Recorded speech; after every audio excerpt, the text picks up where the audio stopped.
Dystopian fiction has been moved to current affairs. Hello, and welcome to Dystopian Fiction Has Been Moved to Current Affairs. I'm Claire, I'm here with my co host Masha, and this week we are going to be talking about the 2006 Mike Judge film Idiocracy, giving Masha the lovely task of telling us what it is about. So over to you. Well, okay, I guess it's described as this government body decides to do an experiment where they sort of, I guess, cryogenically freeze Mhm. two people, send them into the future, and they decide to choose the state librarian, one of their own sort of soldiers or something. I can't Mhm. remember what his job was within this Yeah, he government was body. he was a like an army I librarian, think wasn't he's he? an I army think. Yeah. librarian. Yeah. Yeah. So he was really average. Just he was average IQ, Mm. average, high average heartbeat. He was just like, oh, I think this guy, this is our man. We're going to send him a year into the future. And then since they couldn't find a female counterpart to send away within their ranks, they decided to choose a prostitute to send with him. So they were meant to go just a year into the future, but then due to the government body affiliations with the pimp that the Basically, prostitute yeah. works for, it's all very convoluted, really. The more I feel like Yeah, I he was talk about it, the more I'm corrupted like, by what's his exposure he? to Yeah, the so seedy underworld, and City Underworld, which was unfortunately, actually quite funny. nobody else knew that he was cryogenically freezing people.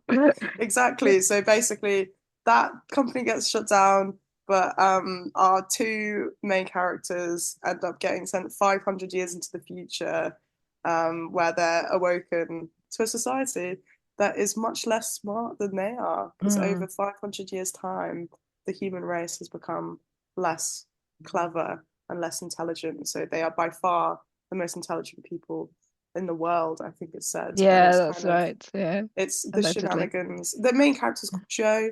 It's Joe's sort of Yeah, average Joe's Joe, as it were. average Joe. Average Yeah, Joe. I didn't yeah. even notice that. Anyways, average Joe just basically wants to try and get back home, and there's a whole gag where he's basically keeps. It's a loop of him getting arrested and then trying to find his time machine, and then at some point he also gets kind of not even elected, I guess chosen No, to be the no secretary of elections going on here.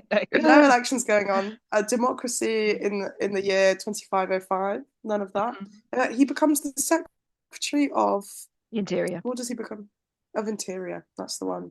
And he solves some problems for the human race, and then yeah, sort of happily ever after. I feel like that was a very roundabout synopsis, but we'll kind of break down where this Yeah, film goes I along think you did. I think steps. you did very well to summarize it, and get quite a lot out of that, really, Yeah, considering. So we should yeah. say that this film is, well, I watched it, and I was around in 2006 when it came out, and have no memory of it whatsoever, which is not surprising because it was Not surprised. basically shelved. Yes. By 20th Century Fox, and had a minimal release in cinemas, and it's only developed its kind of cult following later on. Cult following that we knew nothing about, it's fair to Yeah, we say. had, to be honest, the first time I heard about this film was this summer. And then since this week, we've been hearing it everywhere. Me and Claire were Yeah. saying it was quite a timely Mm, sort of chance to do this episode on the yeah. Idiocracies with the elections and everything. Yeah. It's been getting sort of mentioned a lot in the cultural Well, zeitgeist there's right this now. sort of thing, isn't there, about, Idiocracy is not supposed to be a documentary, and so on, and that this is just like the sort of election of Trump, and the Mhm. way that America has gone, and so on. It's definitely a film of its time. I think exposing Masha to this has probably scarred them for life. Yes, I was the person who so this film got recommended to me, and I said, oh, because I was talking with a person about our podcast, and they were like, oh, I've got a list of dystopian films. This is, I think, one of the first ones they'd listed, and I'd written it down really excitedly. I was like, wow, this sounds genius. I sit down to watch it. I sit down to watch it. Claire's already seen it by this point. I didn't. Oh, the next hour and a half that commenced, I was like, oh no, what have I put Claire through? What am I putting Mm. myself through right now? But as Claire said, I think it's glad that we went in. We're glad we went in a bit blind because otherwise, I don't think we would have done this episode. No, I think And I that's feel like probably we're challenging true. ourselves a Mm. little bit. So Yeah. um, So we're going to use it as a bit of a platform to talk about Yes. some of the concerns around the 2024 US election and the beginning of a new Trump era, and think about the way that it does or doesn't work as a satire. Now, satire usually sounds quite sophisticated. This is not a sophisticated It's film. not as sophisticated at all. And it's probably worth noting from the start that it uses homophobic, misogynistic, and ableist language. Just Yeah. the full caboodle. It's not great on race either. No. So all of this is stuff that is going to come up, and we apologise for use of terms that we wouldn't use ourselves, but do appear in the film because I think that it's such a big part of it that we can't really avoid that. So, okay, let's start with, to what extent do we think that this is a satire? What do you think it was trying to say about society in 2006 and maybe the same in 2024 that kind of like it pulled out and hammered into our faces in Well, I the guess film? the satire is that it portrays society sort of 500 years later when we're these sort of like mindless living sort of mindless beings that kind of are constantly consuming Mm, different rubbish, lots of pornography. Apparently that's mm. sort of a running thing, like theme Yeah, throughout the film. It's just yeah, like hypersexualization of everything in yeah. society, and that different companies like Starbucks have still exist, but they exist as like brothels rather than like what they used to be. And these brothels exist everywhere on the street. It's a very, very bizarre portrayal Yeah. of society. And then what else? Yeah, just your average sort of anti-intellectualist, Yeah. consumerist kind of lifestyle, and just like even the media that they have on TV. I think one of the shows that is like a gag is called "Ow My Balls" or something like that, Oh, and my it's a very balls, that's popular right. show. And I think it's just about some man who gets just attacked in the groin region all the time. Yeah, So I bounces love off that. one thing onto Yeah, another. There was a certain kind of humor that had this sort of very, I don't know, it's like I worked in a boys' boarding school and it was just like mm. kind of like 11-year-old Yeah. It boys and felt what they would very find elementary. Yeah, funny. But also I think there was a whole like group, and there probably still is a whole group of adult men who find this sort of who thing find it funny. Well, hilarious. it's the thing that like these films like this exist because there's obviously an audience out there to Mm, watch. Like there are people that do actually find this funny, but I was sort of sat there like this film was genuinely making me mm. quite uncomfortable. Like just yeah, I Yeah. don't know. Maybe it's just because oh we're almost 20 years on from it Mm. and things have changed. And maybe also it's supposed to make us uncomfortable, right? Yeah, We're that's supposed to true. think this is like horrific. Um, Whether we're supposed to find, are we supposed to find "Ow My Balls" funny? Presumably that would reduce us to the level of the sort of Neanderthal-like future Yeah, people. So what we're supposed to exactly. find kind of funny slash horrifying is that society has diminished to a state where the most popular show on television is "Ow My Balls." So, and Yeah. the "Ow My Balls" star is a big celebrity, and I guess that there's different levels of reading this on. Perhaps we're not the audience. It's fair to say, but um, it raised a question for me, which I think as you said, it's like anti-intellectualism and dumbing down. Do you think that our society is being dumbed down? Just as a sort of starting premise. Um, I don't know. I guess it depends who you ask. I mean, when me and Claire were sort of discussing the notes for the show before, and you mentioned about how to go back to the election, the like number of searches for did Biden drop out of the Mm, race like was massive on the night of the election, wasn't it?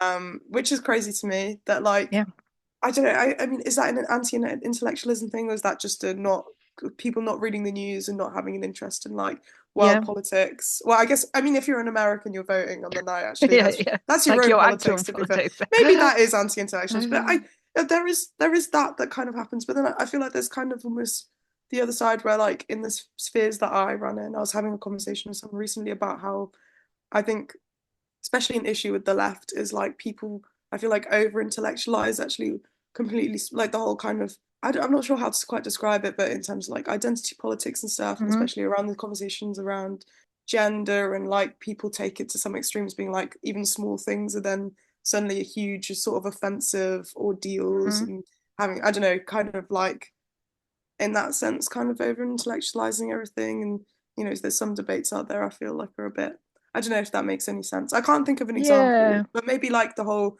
I think I was speaking to someone else about it, but like there's a bit of discourse around the labels pansexual and bisexual, for example, a Yeah. couple of years ago, and that was like really like, do these things, is this discourse really important to sort of progressing the Yeah. like movement that we want to really like push and talk about? Like, is this, and I feel like people get caught up in those like little like micro niches to discuss these things. I think that Yeah. that's very fair, and I think that they're one of the possible criticisms, and we're going to see lots of analysis Yes. of this election, but that really putting across kind of theoretical and worldview sort of arguments, as opposed to recognizing that you've got somebody who is concerned about the security of their job or the fact that they can't afford to pay their bills, aren't necessarily going to be the people who want to listen to sort of wide arguments over the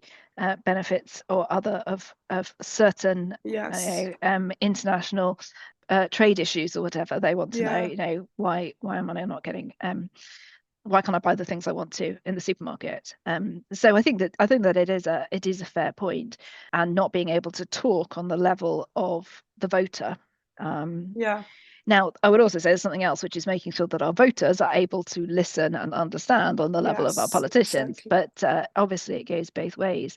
So yeah, I think there is, something about society being dumbed down at a time at which we have more educational opportunities than ever in history, and this, I Yeah, think, is but the at the same depressing thing. time, yeah, more educational opportunities, but also these educational opportunities feel diluted by all the misinformation that is also out there. And I feel like that's also a big theme of the Yeah, movie, and also a yeah. big theme of this election was like where, like, seeing, where are people actually getting this information from? And Mm. I feel like there's sort of stages to saying that you believe something that's been sort Mhm. of repeated to you, and then going on to share that to someone else. And Yeah. I again was watching a different video, which we'll try and link in the description of the pod, but about a man breaking down different tweets that Elon Musk had reposted, and then he was following those tweets up, Mhm. the sort of these, like, rather than them being opinions, like statement facts that Mhm. Elon Musk had retweeted, Yeah. following those up and finding what the sources of these tweets are, and 90% of the time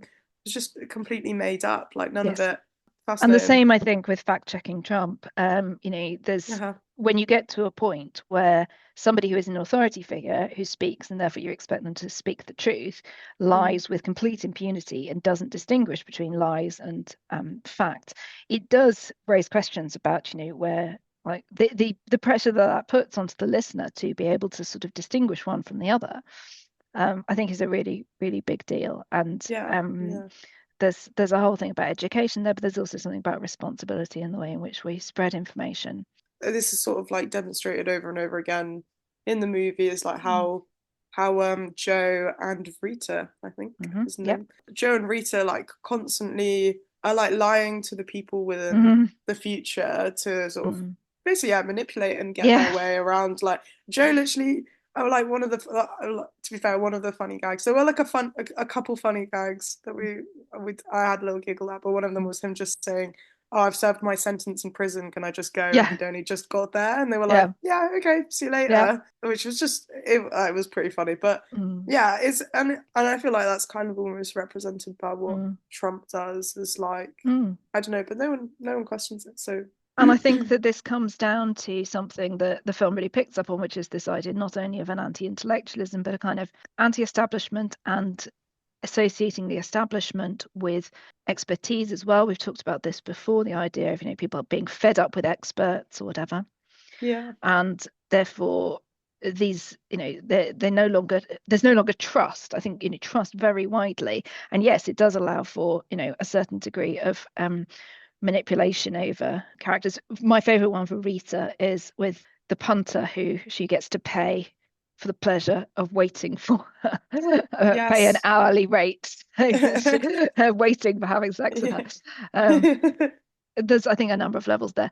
One other thing I just want to think of before we move on from the kind of dumbing down was to go back to Ow My Balls, and also the film Ass, which is the biggest box office hit just somebody's arse on a TV screen or film Oh screen in yes. the Oh, Oscar cinema. winning apparently. Yeah, Oscar that's winning. right. Do you think that we're seeing culturally a sort of dumbing down? In pop culture and like we're just Yeah. saying like media. You know what? I think movies.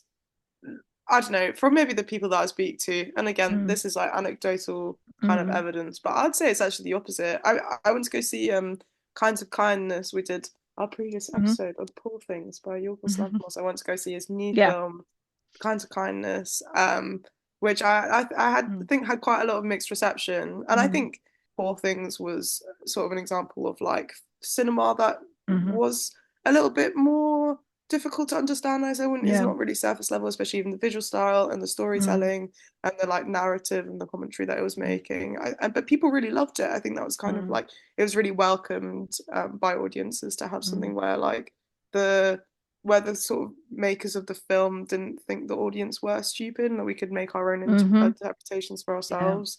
And with Kinds of Kindness, mixed reception as well. But I think it took the next step beyond Poor Things, and I think Yorgos Lanthimos is well known for like how weird his films are. Mm, You know what he decides to make a narrative mm, about. I think are often quite complicated mm. subjects. I suppose then we've got the flip side, which is that, yes, within the scope of filmmaking, there does seem to be space for films like that.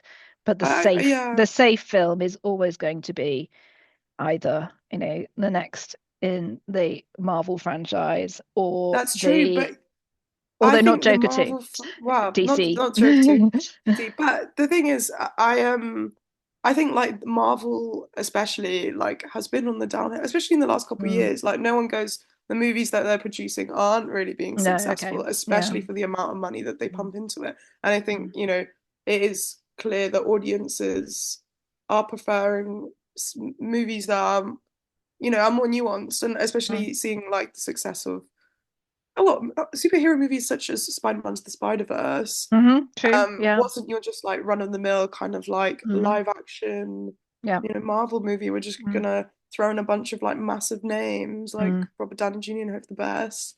And then it was I think it was original and time and money and artistry went into that mm. film and it was hugely successful. And I think Yeah.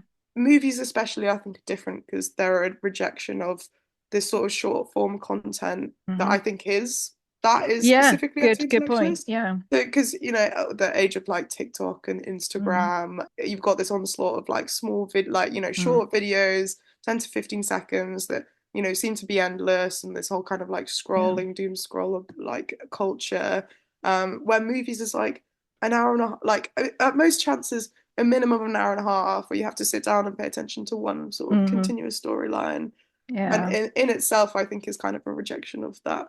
I Mm. don't know, kind of like the instant dopamine gratification kind of Yeah. like And if we think about like when this film was cinema. being made, I was sort of saying it's the beginning of the internet in its Yes. entertainment kind of era, I suppose. So I reckon that it was around 2006, 2007, something like that, that I probably first got Facebook, and I was late to that particular party, I think. And that was the start of, I guess, a small and frequent consumption in terms of that sort of social media. We're slightly before the huge rise of, cat videos and so on, but we're not that far away from it. So I guess that there is an awareness of a change in the way we consume media. I'll just add one other thing into this that struck me as you were talking about it, which is, we might be saying, well, okay, what's happened to kind of pop culture and so on. But we're also, of course, seeing a real move in the UK, at least, away from the arts as part of our education That is system. true. And Yes. so there will be, a knock-on effect when state schools are no longer providing things like music. So there is something definitely there about the way in which a culture can move away from something at an educational level, and therefore it won't feed through, and therefore maybe you stop having high level cultural works being produced of any sort. So there's something maybe there about dumbing down. However, we should say that the main premise of dumbing down is understood to be evolutionary in the way that the film presents Yes. it. And I quote from the narrator: How did this happen? Evolution does not make moral judgments. Evolution does not necessarily reward that which is good or beautiful. It simply rewards those who reproduce the most. Discuss. I mean, it makes the point that, there's no natural predators for humans and so on. So that kind of plays into it. But tell us tell us more, Masha. I sent you away to do some reading. I mean, I guess in sort of layman's terms, that is correct in a sense. General principles of evolution, if you've got a trait that's going to make you more likely to survive, you run faster, or you can come up with a clever way to escape your predators, because you survive, therefore you're going to reproduce just based off the fact that you're still alive, whilst your peers who are less sort of apt will probably die off, and therefore that's how your positive traits are selected for and passed down genetically through your offspring. I guess, in the sense where there is no sort of survival of the fittest aspect, especially in the survival sense where we live in a sort of society where food is readily available. I feel as though it's not incorrect to what it says, but I feel like it's a more simplified version. But right at the beginning of the film, they have sort of two couples, one who was sort of portrayed to have a high IQ. They are the yuppie couple, according to the script. And the yuppie couple and the lower IQ couple, and they're sort of, the yuppie couple is portrayed to have too many stresses and burdens and financial sort of incapacities to be able to support a child, whilst the lower IQ couple are sort of like reproducing. Who, unfortunately, I should say, are known as trashy man and slutty girl, I think. Trashy man and slutty girl. Just classic. A hint there at the misogyny that comes through here. Exactly. Well, I think it doesn't even really focus on the slutty girl. I think it just focuses on the trashy man being really unfaithful and having lots of children. That's also true, isn't it? Just kind of like spreading his seed, as we might say. Yes, spreading his seed. So the way that it's the higher IQ people are portrayed to have declined fertility due to financial pressures, not feeling ready, not having the right partner. And they sort of say, in this economy, who can afford to have a child, so they don't. But I there's also I guess something that me and Claire also find hugely problematic is the portrayal of how they portray people with low IQ and high IQ to behave. Obviously the high IQ people are sort of portrayed in they're sort of nice suits, and they're very well spoken and seemingly in quotation marks refined, whilst the sort of lower IQ people are clearly sort of stereotypes. What they've done is sort of intertwined financial status with intelligence, which again, it feels very 2006.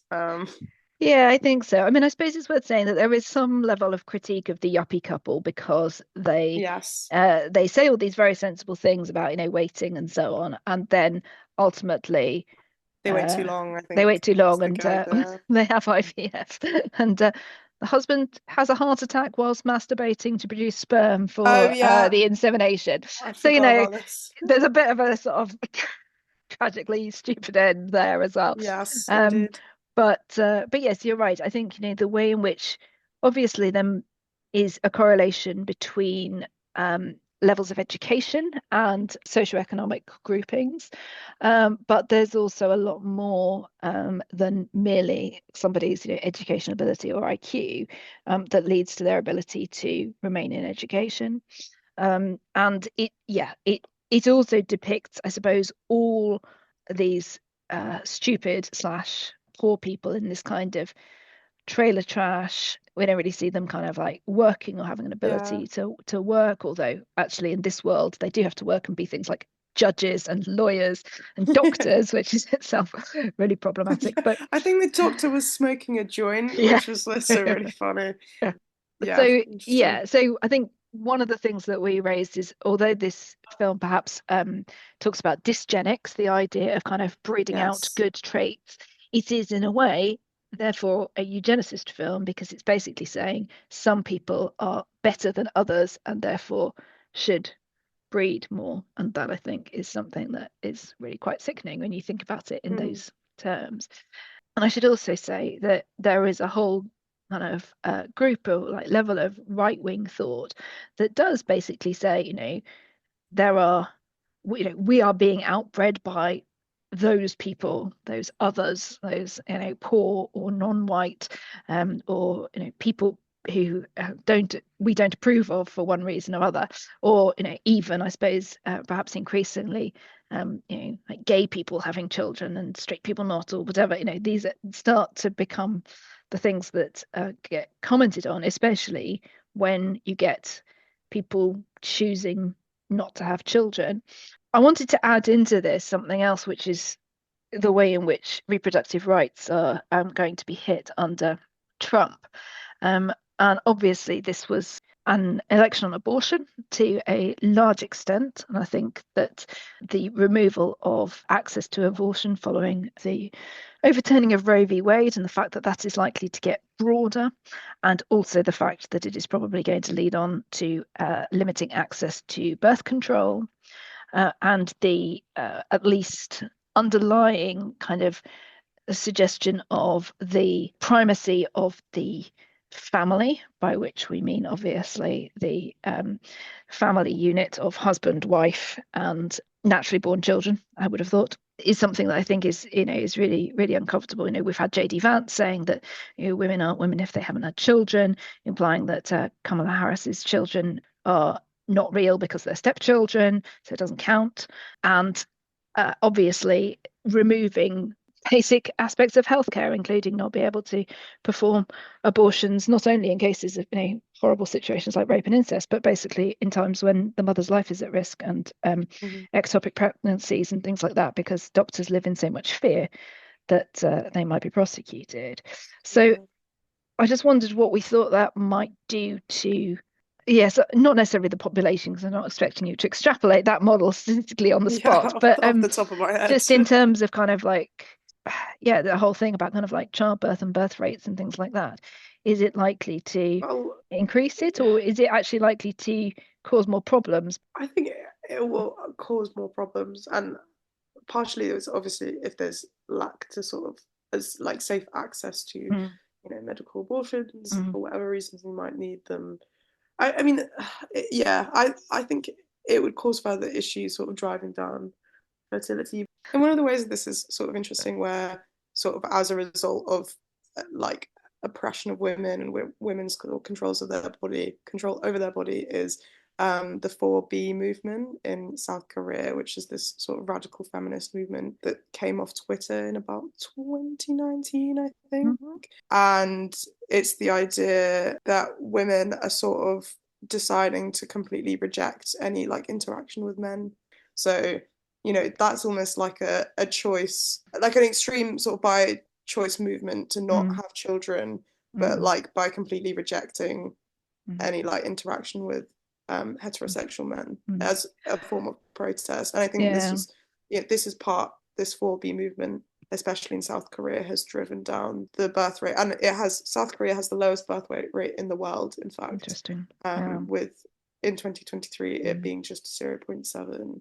I think that's really interesting. I think it raises one of the sort of questions which is around always the problem, which is basically women deprive men of sex until you get change and rights over your body and things like that. But it causes a problem because it sort of says, well, it's okay, women don't really need sex, they can just that's a men's thing or whatever, which is something of a narrative that you hear coming through, that I think is which is problematic, that heterosexual women should go without sex because that's punishing men, but it's also punishing heterosexual women. I mean, it's problematic, but I think it's a strong idea around obviously standing up to the system. I was thinking in terms of this film portrays this growth in population, this huge kind of population boom, but it fails really to consider the fact that in this world, and I think this is because this is a very male film, but in this world where skill sets have been diminishing, and what you said about the doctor, if we have got fewer educated doctors, we have fewer options for women to have good healthcare. You're going to see a rise in maternal deaths. You're going to see a rise in miscarriages and stillbirths and so on. These things have come down rapidly with the advance of medical science, but that's not likely to last in this kind of world. So I think that there's a failure to realize that actually with these children in their little family trees being born to mothers who have had kid after kid after kid, that is not a sustainable system without healthcare. So yeah, I mean, some interesting kind of problems both in the vision and I think in the real world as well. And just to say, acknowledge that on the one hand, whilst overpopulation of the planet has caused massive problems in terms of our environmental impact, we have a social problem where we're getting diminishing generations in terms of the aging numbers. population, which is going to be a huge issue. Especially kind of weighing down on our National Health Service. That's right, and yes, all these old people, and all this pressure on, well, less on me, particularly on you, to prop them Masha, up. taking one for the team. Exactly. Yes, but yeah, no, it's going to be huge on our sort of health services, especially the care providers. Basically, what I'm saying is train to be a doctor. We're always Train going to to be need a doctors. doctor. AI is not going to take your job if you're a doctor. Well, most likely not. But hopefully not. As far as I know in the research. I mean, there has been a big move towards sort of saying, oh, we need more AI in medicine. But there is a profound problem within it insofar as you need surgeons to train surgeons the moment you go to AI. Well, they don't have the expertise. I think the biggest move like the biggest sort of move to AI we'll see in the healthcare industry will be administrative side. As you'd be very surprised with how much time administrative tasks take up of like healthcare practitioners. And that in fact like up to 70% of that time can be saved by like integrating AI into those systems. But the next kind of biggest thing is having a digital health record. It's been some research that I've been doing for another project. I mean that goes back over the years of failure to properly integrate our health records across the system. It's a huge problem. It does raise a question actually about the doctors, the hospital, because they, along with a lot of other systems, do seem to have been automated. So at some point, presumably, computers are cleverer than people. They haven't taken over, but what they do seem to do is diagnose things. So there's the funny, if you like that kind of thing, scene with the 3 probes that go in the ear, the mouth, and the arse. Do you remember this? And basically, there's like 3 identical probes, and he dutifully, sticks them up himself, and then they're like, "Oh no, you got them the wrong way around," and makes them do it again without any sanitation. It's very basic humor, but there we are. But I was thinking, like when he goes into the doctor's, the hospital, and he's explaining his symptoms, and the receptionist is just like looking at the pictures of different possible ailments and just like prodding the one that says like leg or head or whatever, and like pictograms and color coding. And I thought, well, sometimes I think we might be getting close to that with people like Googling their symptoms, put in just like one symptom and then see what the computer comes up with. But that's a bit of an aside. But we do see it also with the food dispensing machine, which not only malfunctions like all vending machines everywhere, but then also some tells things don't change even 500 years into the future. But it also listens to what the woman says when she says that she can't feed her children, and says, "Oh, you're a bad mother and your children must be collected by social services," and calls the police. And there's just a little hint there of the sort of, the worst possible ways in which liberties might be curtailed if you put things over to computers who function by algorithm. But there we go. I wondered whether we could talk at this point about this idea of what impact poor education has on a democratic system, because we've got these people who are stupid, that's what we're told of Tara's level of IQ is low, but they're also really, really uneducated. Mhm. And I think that we're always at risk, and this film sort of does this, and I think that a lot of the sort of narrative does this as well, in like election narrative, where people are like, Americans are stupid, and there are lots of stupid Americans who voted for Trump. And I think it's really unhelpful, and also completely fails to recognize the problems that many people are facing that might lead them to vote for Trump. And I just wondered whether we talked about kind of lack of awareness, lack of political awareness, but there also seems to be something about levels of education, perhaps when you look at voting patterns. I mean, there's among white people, we get this difference between college educated voters who tend to currently, not always, tend to vote Democrat. And some people have said, oh, yes, this is because, university turns everyone woke, and they're doing terrible things like teaching critical race theory and gender studies. Oh, shocking. All this woke nonsense. Yeah, exactly. But then obviously the flip side to it is basically saying, well, no, because with education, you are more likely to be able to think critically and see through the veil of populism, sort of see the truth about somebody like Trump. I don't know. I mean, what needs to be done, I suppose, to help people see the problems of a leader like him, of electing somebody like that? Well, that's a big question. It is, yes. Okay, all right. Off the top of my head. No, I don't. Way to put me on the spot. Okay. From like a sort of science perspective again, that taking it from that sort of angle, among science especially, there is a lot of misinformation. Even with the like climate change movement, but even like with COVID recently, like it happened a couple of Climate years change ago. movement is completely fucked in America now. Completely, I mean, completely. that's it. Yeah, Fossil fuel is that's back in. Yeah, exactly. But like even with sort of health things like COVID-19, there was people were thinking that COVID was made in Bill Gates' basement or something like that, that's a big one, I think. Still, not to mention, I think we're going to have an anti-vaxxer, Robert Kennedy Jr. I read, and I don't know whether this has been confirmed, but as health secretary. Oh no! He There's doesn't no believe. way. That's what I read. I will double check it before this goes out. But so taking fluoride out of the water, refusing to continue with vaccinations, stopping access to birth control, things like that. Well, Whole thing. Yeah. Everyone yearns for the electrolytes. We should replace it with what was the drink called? Oh yes, that's right. Brawndo. Yeah, there was a bit in the movie where they employ Joe. The president employs Joe to fix their plants that aren't growing, and Joe's like, I don't know what's wrong with them. Discovers that these plants have been watered with an energy drink called Brawndo for like many years now.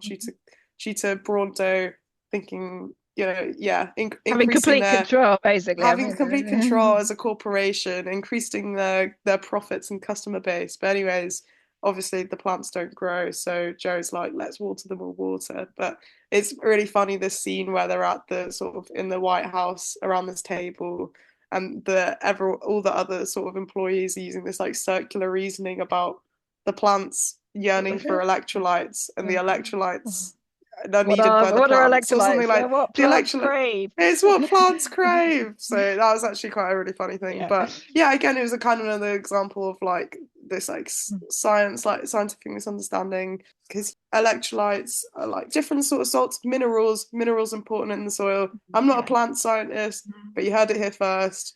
Soil needs minerals. I will tell you what I know about electrolytes. People with ME, like me, can't process electrolytes and also have to drink more water, or not as well as they should. And so drinking more water washes out the electrolytes anyway. People so that's with ME good. crave water. That's right, exactly. And that is why all the water I drink is pink, because I have to add extra electrolytes to it, because I am a plant and it's what I crave. Craves electrolytes. Claire craves electrolytes. So I'm all for Brawndo. I will drink nothing else.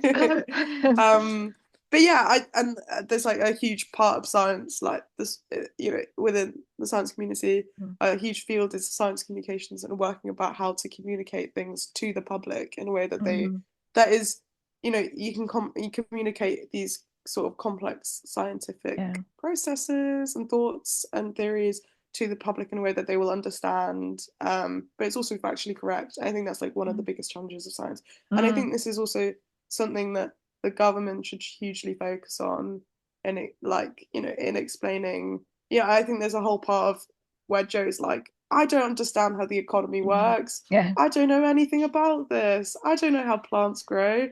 And it's kind of like, I feel like a lot of people, especially who have gone out to vote in the past week, do feel that way. Like it didn't even know who the Democratic candidate was. So it's just crazy. Like it's just crazy to me. Yeah. But, I suppose you bring around to something that I would feel very strongly about, which is this idea around education. And I think that the Trump presidency also, I think, has potential to pose challenges to the education system in America, because there has been, we'll talk about kind of like impact on public schooling, what we would call in this country state schooling. It's very confusing. British listeners, but yeah, removing access to education or changing access to education. Obviously, we have things like book bans growing enormously. So just that access to information, but also access to people who can help you to understand that information, teachers, communicators, broadcasters, and so on, and the critical skills to be able to assess whether something is credible, whether something is, I guess, based in peer review, and so on. Yeah, and I guess that comes back to the critical thinking ability that you get with education. But but at the same time, it's kind of hard to see why a government that has, I feel like, I can't remember where I read this, but a huge portion of Trump's funding came from like private oil investors and stuff. Obviously, making sense why his policies are so oil orientated.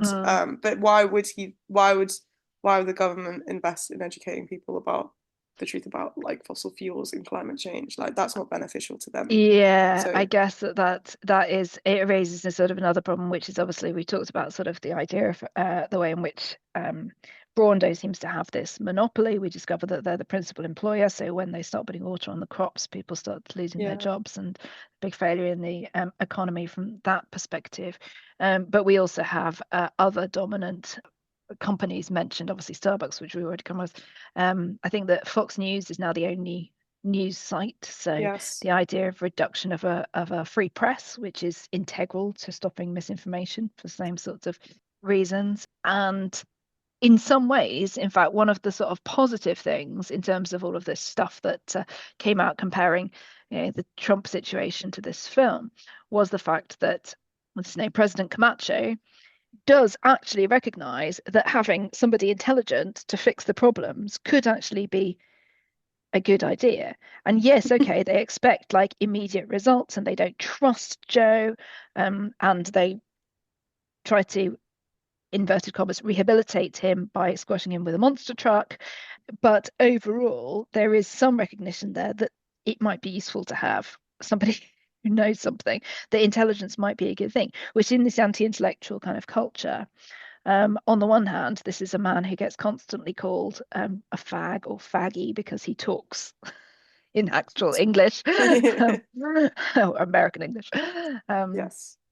But there's just something here maybe about, as you say, kind of like how to stand up against big money in politics. And we've talked before about the huge influence of lobbyists, and particularly lobbyists, obviously, as you say, within certain, industries. I should mention one more, which is Walmart. Again, don't think we really fully comprehend Walmart in this country.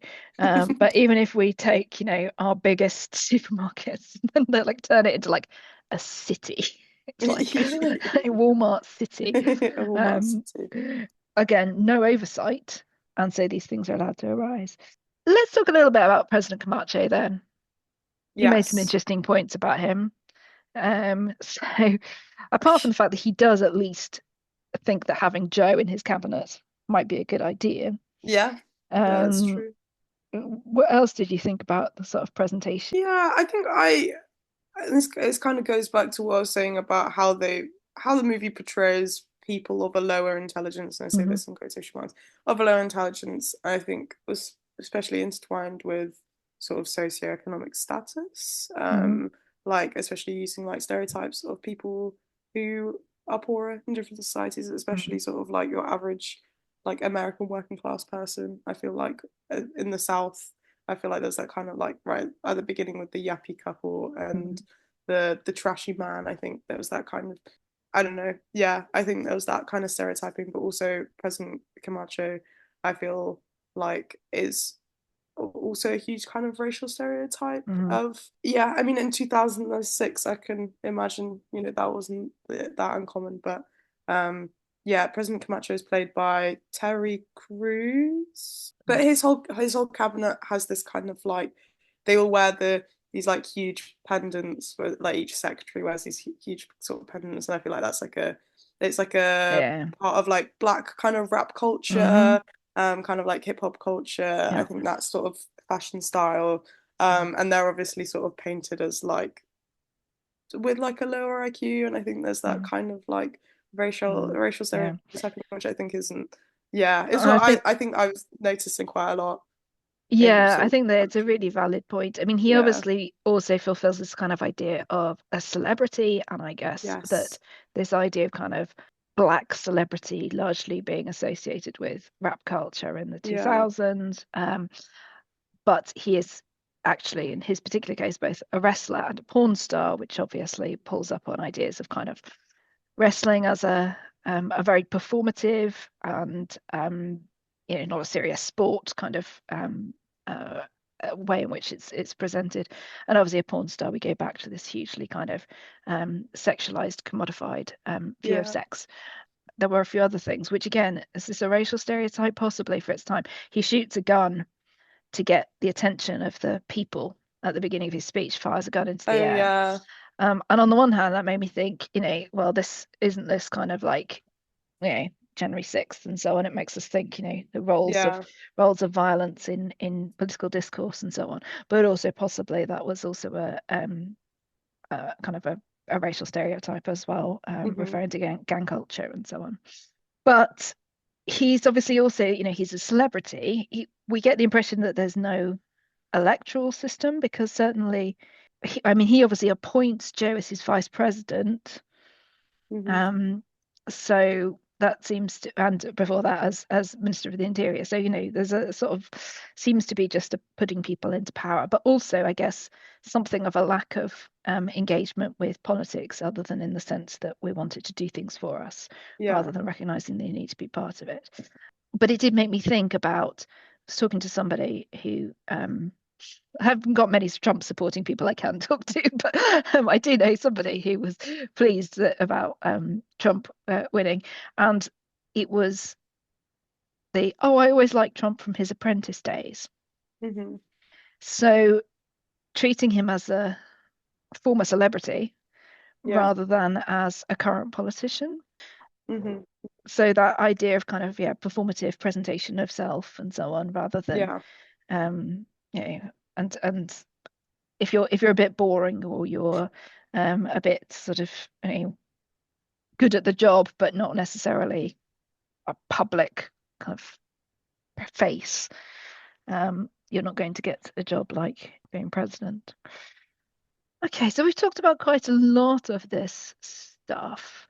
We should talk maybe briefly about the depiction of women, just because we mentioned the cabinet just there. I wondered what you thought about having the token woman in the cabinet. oh yes, didn't She even was think that. the Attorney General, I think, and Attorney the actor General. she doesn't even get credited, I don't think, in the Oh, really? film. That's actually Yeah. crazy.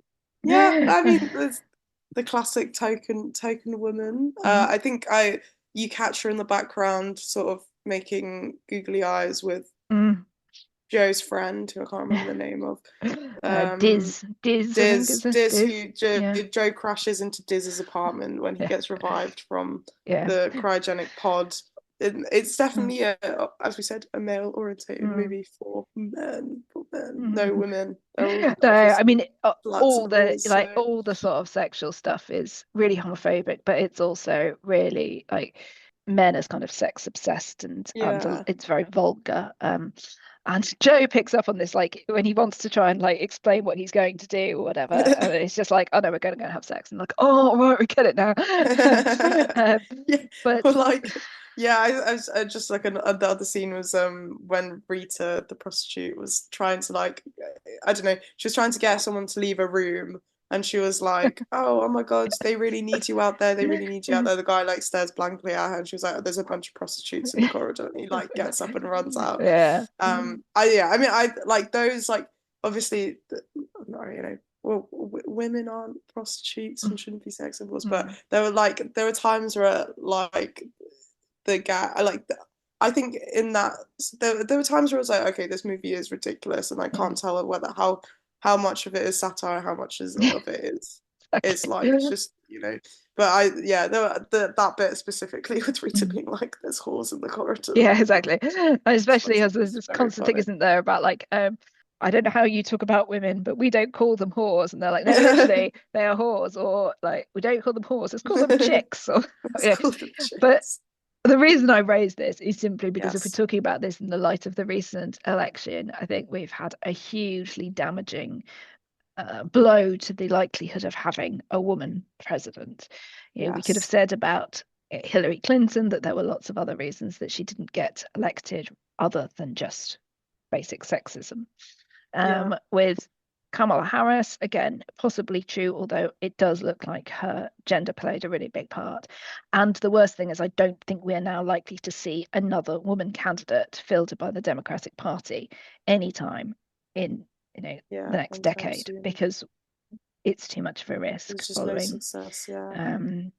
And so the depiction of a woman in this cabinet, but with these very evident breasts on display, and her role seems to be largely about being sort of eye candy or something within this group. I think of all of them, they all might be the best of a very stupid bunch, but she seemed to be reductive in other ways. Yeah. And I just thought, well, to what extent do we still think that women's place is not in politics? Maybe not in the UK, where we're doing much better about this, but in America it still seems to be a thing. Yeah, much better, but like, I know we've had like what, 2 women prime ministers, and one of them was Margaret. Three. Because do you remember when Liz Truss was elected and somebody on the news said, this is our second woman prime minister, and everyone was like, Theresa May. I forgot Theresa May. That's so true. That's so true. Third, 3, we've had 3, but one of them was Margaret Thatcher, so it's kind of like, yeah. Well, one of them was Liz Truss. I mean, and one of them was Theresa Liz May Truss, may that's not have true. been particularly sort of significant in a way, but she was at least a reasonable Yeah. or at least as we look back on it now. Yeah, that's true. Yeah. Since then. But I think also part of the reason I think Theresa May got so much kind of, I guess, shit was because I think there was this, I remember reading about some study where they were saying that on enough women will get appointed as CEOs of a company that's just about to go bust, and then she's used. Well, she was obviously put into the impossible position with Brexit. Yeah, you're absolutely right. exactly. Yeah. And then she's sort of used as the scapegoat, which it's all, even where it kind of feels like we're more progressive than the US, is still kind of like it might not be outright sexism, but it's more institutional. But I don't know. I think we're also having this kind of conversation about the things that, like, going back to the sort of whole like having children, especially with like Donald Trump's kind of run. It's funny that he sort of promotes these like traditional family values and then has like 10 children with 6 different women or something like that. Probably more. And also, I mean, there's and his the profound levels of misogyny in the way that he speaks. Even if people don't remember, grabbing women by the pussy, which was what he was famously, recorded saying, just even down to the way in which he talked about, protecting women, whether they wanted it or not. this Yeah. is hugely problematic. And obviously, we've got Stormy Daniels, we've got the rape situation that I think is confirmed, if not he's not been charged, but there's a lot there that that really does reflect actually the treatment of women. I thought of this, you've got the President Camacho as he comes into the Oval Office with all of these girls hanging on him and so on, and just think, it should be a red flag, the idea of having had lots of women in these different situations. But okay, right, well, we have covered a lot of ground. I thought that we should Yes. finish, as I said, with the end of the film, where Joe, as you said, decides to stay, marries Rita. Notably, Rita does become CEO of Starbucks. So that's a woman in She power, becomes but the obviously pimp. Whoa. exactly. So it's a bit of a it's a problem, trickle isn't down it? economy, Yeah. isn't it? And obviously she becomes first lady, but even though she's supposedly the second most intelligent person in the country, she's not, in the cabinet or anything. I just thought, But what we do see in the end is that Joe becomes president. Now he becomes president not, as far as we can tell, because he was elected, although he seems to have popular support, but rather because this is a technocracy. It's the idea of putting in charge somebody who is perceived to have the skill set that's required, and then giving them essentially the position of benevolent dictator, that he can get on and do things, fix stuff, but without any checks and balances. And although this is supposed to be obviously a positive thing for the world, it was one of the many times where I felt that liberty was being somewhat sacrificed within this. Obviously, all the flaws in democracy, I still think that we want it, but we're seeing this rise of support for a sort of great leader figure being put in place without having to, as it were, be blocked in terms of progress by all of that bureaucracy. There seems to be, particularly among young men, but young people more widely, seem to think that this is a good idea, including having dictators supported by the military. So, do we think that the idea of Joe being put in charge has got any significance to it in terms of making a point about the best form of leadership, or is it just a happy ending? I think I mean, to be honest, this is for the listeners out there. This was the worst movie I've ever watched in my life. It was there you half go. stars It's out revealed. of 5 on not even 1 star, half a star on the Letterboxd review. So check it out. But I do think, for all the sort of commentary, albeit quite surface level, that this movie puts, that I feel like the ending was more of a happy, and then they became successful in their lifetimes within the year 2505. Yeah, I mean, I don't know, if you're gonna really sort of overanalyze it, you could say maybe less. And I feel like the movie's saying less about what it thinks is a better leadership system and more about what lack of education within people, what kind of leadership system that would lead to, and they're if your society's passive in its own sort of with its own democratic rights, which I feel like we're getting a lot of right now anyway. It will eventually get to a point where leaders aren't elected; they're just kind of put in power. I think that's a really good summary. The thought that it made me have was just something about the fact that I don't think that Joe necessarily, or the way that we see him, is not that he's striving to manipulate the lack of education amongst the people he serves. He's specifically sort of says in that speech, doesn't he, that there was a time when people didn't think that all educated people were faggy, and actually to be fair, maybe and then he was like, well, not totally anyway, but going to the library isn't necessarily going to make you less of a man, and those kinds of things. So there's a message there that you sort of think, well, maybe he's trying to set up a bit of a change, a better world, to be fair. He is in that reality, in this specific version of the future. Joe's probably doing a lot for those people. So you know what? Good for him.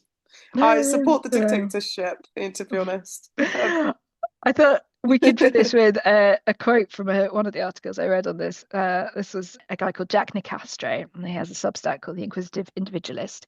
And his conclusion of his article on, for his 2023 article, looking back on Idiocracy. And he says, in the end, the idiocracy is replaced with an epistocracy in which the smartest man on earth runs the economy and everything else by fiat. Technocratic tyranny is a poor substitute for liberal democracy in the short term and absolutely ruinous in the long run, particularly if one values an educated, responsible, and autonomous citizenry.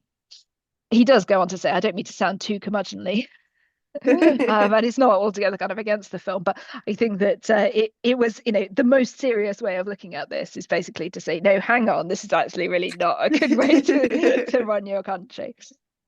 But so it goes. Okay, so any final thoughts about this film other than you don't recommend that anybody watch it? Yeah, I feel like that's some pretty good final closing thoughts. I don't think so. I think we've covered all bases. Yeah, so if anyone who has put themselves through this, or perhaps is a big fan and wants us to see why it's your favorite movie. I suppose what we would say is, like, if you're interested in the themes and this genre, then it's probably worth at least kind of looking up some stuff about it, or maybe even putting yourself through it. It's over on Disney Plus, so it's under 90 minutes long. It is. It's not that long, and makes it a lot more palatable, and you get through it in 45 minutes. So there you go, Masha's wise advice for you. There you go. But yeah, so thank you everyone for listening. We are doing Delicatessen next. Yes, we are. How exciting. This will be good, hopefully. To be fair, good episode. No, we're not. Film. I take it back. We're doing Logan's Run next. Have you Logan's seen Logan's Run? I haven't seen Logan's Run. Maybe it'll be also throw it really out bad. there with a massive risky one. Delicatessen is the one after that, which I have seen, although probably not for like nearly 20 years, and certainly not ever while sober. So we'll see how that goes. So join us in 2 weeks' time for Logan's Run, 2 weeks after that for Delicatessen. We will be taking a break over Christmas, but we're very much hoping, Masha doesn't know this, so I'm going to say it live on okay. The second season of Squid Game comes out on the 26th of December, so I thought that it might be nice in January when we've had a bit of time to do a Squid Game episode. I'm right there. So yeah. Oh yeah. You had it here first. I heard it here first too. You heard it here first. Here we go. That's what we've suddenly decided. It's a great plan. Every fortnight we also have our newsletter on Substack. You can check out the most recent one, which was a response to the US election. But try and hug a cat and put yourself through that maybe. And we're also on Instagram. You can check us out there. Dystopian Fiction Current Affairs. You can follow Masha on Letterboxd. Yes, that'll be at Mashytka05, MASHYTK. There you go. 05, I believe. Don't quote me. And find out just how much they hated this film. So yes, there we go. Cool. Okay. Well, thank you very much, Masha. Thank you very much, listeners.